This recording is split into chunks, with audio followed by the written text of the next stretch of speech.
अब तो मैंने कहा कि एक मुहिम चल पड़ी है, इसलिए इस देश को हिंदू राष्ट्र घोषित जितने लोग चाहते हैं उनसे मेरा सिर्फ इतना ही कहना है, 100 साल मर मर के और डर डर के जीने से अच्छा है एक दिन बहादुरी का जीवन जीजिए। और आप जिस दिन यह काम करने लगेंगे,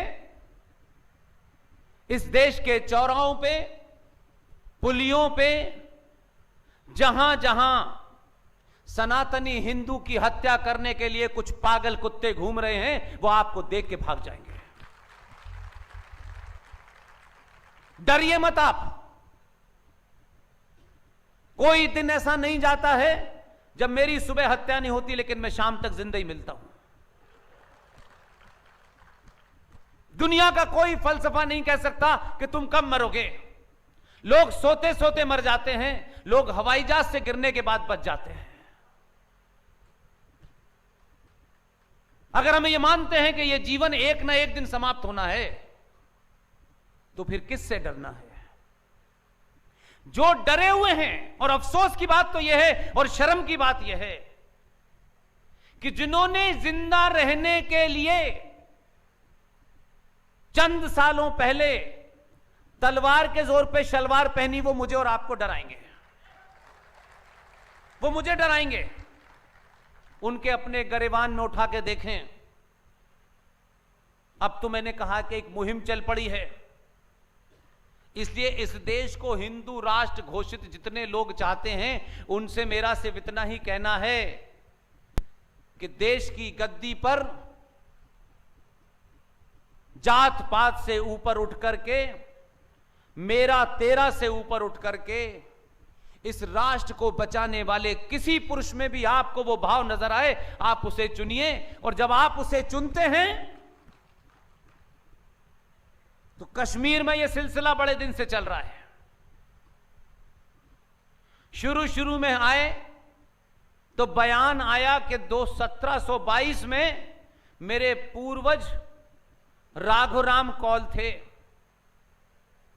मैंने डर के मारे टोपी पहन ली, पजामा पहन लिया और मेरा नाम फारूक अब्दुल्ला हो गया। उसके बाद एक और थे जिन्होंने तराना लिखा है, जिनका तराना आप लोग लेमन चूस की तरह चूसते हैं, क्योंकि उस मक्कार और फ्रॉड के बारे में आप नहीं जानते हैं जिसे मोहम्मद इकबाल कहा जाता है। क्योंकि हम सुनी सुनाई बातों पे ज्यादा बात करते हैं। मोहम्मद इकबाल ने इस देश का तराना लिखा, उस तराने की बड़ी चर्चा होती है हमारे यहां। और कुछ मूर्ख संगठन के मुखिया चिल्ला चिल्ला के बताते हैं कि इकबाल ने यह कहा था कि भगवान राम इमाम हिंद हैं। बिना जाने हिंद क्या है, इमाम क्या है, हम उसको चला रहे हैं। क्या बात है साहब, इकबाल साहब ने क्या लिख दिया है? कौन था इकबाल? 29 दिसंबर 1930 को इलाहाबाद के अंदर मुस्लिम लीग का अधिवेशन हुआ, उसकी अध्यक्षता कर रहा था यह मोहम्मद इकबाल। उसने अपने संबोधन में यह किया कि भारत के पश्चिमी भाग पे जो मुस्लिम बहुल इलाके हैं उन्हें अलग कर देना चाहिए। आज की संचार क्रांति में आप ढूंढिए कि मोहम्मद इकबाल ने तराना देकर के चला गया आपको, लेकिन उसने एक और तराना लिखा था, उसको आपने नहीं पढ़ा। जिसके लिए वो काम कर रहा था उस तराने का नाम है मिल्ली तराना। उसमें उसने लिखा, चीनो अरब हमारा, मुस्लिम है हम, वतन है सारा जहां हमारा।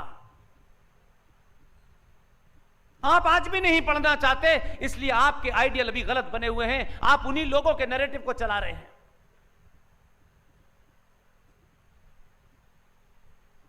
इसलिए आज पूरी ताकत से सच बोलिए।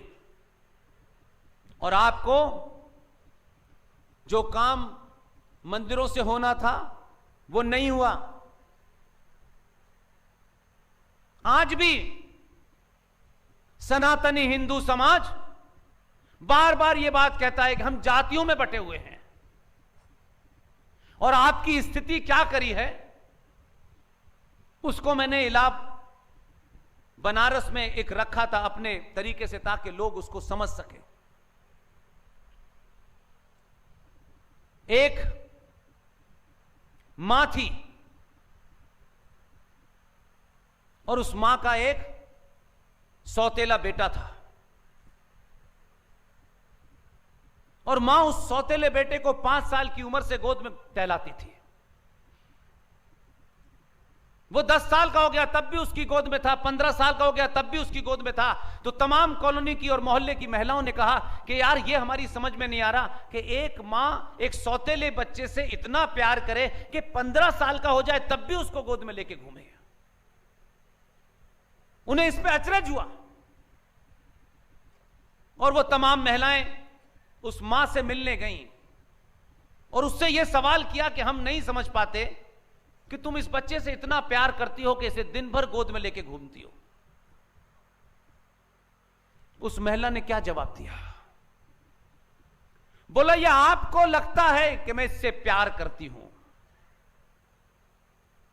मैं चाहती हूं कि यह मेरा बेटा जो सौतेला है यह अपाहिज हो जाए।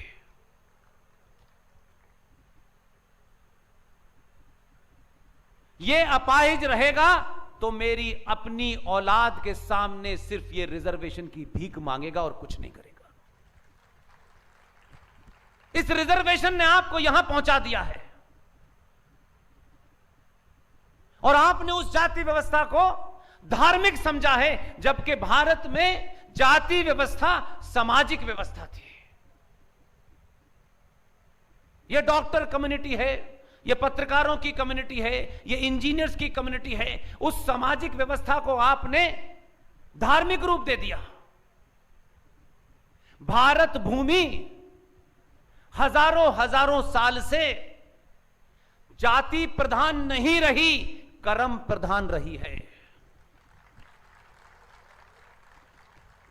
और जाति के ऊपर बड़े सारे झगड़े होते हैं। इसलिए मैं अपनी बात को साधारण तरीके से रखने की कोशिश करता हूं।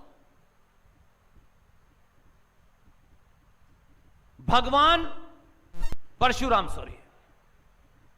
वो भी ब्राह्मण थे, रावण भी ब्राह्मण था।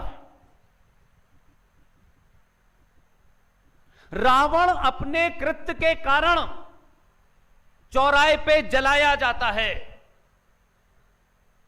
और परशुराम अपने कृत्य के कारण मंदिर में पूजे जाते हैं। और इससे आगे चलिए,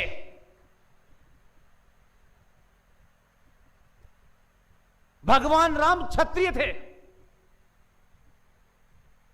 लेकिन भगवान राम ने एक ब्राह्मण रावण का जब वध किया तो उनके ऊपर ब्राह्मण वध का आरोप नहीं लगा। और वही ब्राह्मण, क्योंकि हमारे समाज में त्याग की पूजा होती है, इसलिए अंबानी की और बिरला की मूर्ति कभी नहीं लगती इस देश में। जो त्यागी होता है उसकी ज्यादा हमारे देश में पूजा होती है। भगवान राम ने त्याग किया, इसलिए भगवान राम को वही ब्राह्मण मंदिर में पूज रहा है।